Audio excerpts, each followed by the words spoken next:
শিক্ষার্থীরা তোমাদের এসপি একাডেমিতে স্বাগতম। তোমরা তোমাদের প্রিয় ইউটিউব চ্যানেল এসপি একাডেমি। বন্ধু, তোমাদের ছোট ভিডিওর মধ্যে তুলে ধরতে এসএসসি ফাইনালি তোমাদের রেজাল্ট জারি করে দিল এবং রেজাল্টে তোমাদের পিইটি ব্যাপারে নোটিশও প্রকাশিত করে দিল। সেটা বন্ধু আজকে 5 তারিখে তোমাদের প্রকাশিত করেছে। সেটা কীভাবে চেক আউট করে তা পঙ্খানুভাবে তুলে ধরছি। তো পঙ্খানুভাবে দেখতে থাকো, ভিডিও শেয়ার করে দিয়ে তোমাদের বন্ধু বান্ধবদের কাছে এবং লাইক কমেন্ট করতে ভুলো না, ঠিক আছে? তোমাদের ফটাফট জানিয়ে দিচ্ছি, ফটাফট করে শেয়ার করো।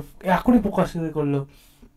গুগলে এসে সার্চ করে ssc.gov.in, সেটাতে করে সার্চ করে অফিসিয়াল ওয়েবসাইট প্রথমে সেখানে ক্লিক করে দেখবে আবার এইরকম পেজ খোলা। এই পেজে হোম অপশানে ক্লিক করে নিচে স্ক্রল ডাউন করে আজকে দেখতে হচ্ছে 5ই মার্চ 2025 তোমাদের পিইটি বৃষ্টির জন্য নোটিশ যে দিয়েছে। পিডিএফটা তোমরা ডাউনলোড করে না দেখতে পাচ্ছ। Sub inspector Delhi police examination 2024 যে হয়েছিল তাদের মধ্যে তোমাদের 2/9/2024 তোমাদের 8,300 তোমাদের 83,614 জন যে ক্যান্ডিডেট তোমাদের যে কোয়ালিফাই করেছিল তার মধ্যে বন্ধু তোমাদের পিইটি যে হলো তাতে মধ্যে তোমাদের যে 144 জন ক্যান্ডিডেট তোমরা পিইটি বৃষ্টিতে কোয়ালিফাই করলে তাতে মধ্যে তোমাদের হাইট ঠিক মতো তোমাদের এটা হয়নি। সেই জন্য বন্ধু তোমাদের আবার নোটিশ আসছে, সেই জন্য বন্ধু তোমাদের বলে দিচ্ছে।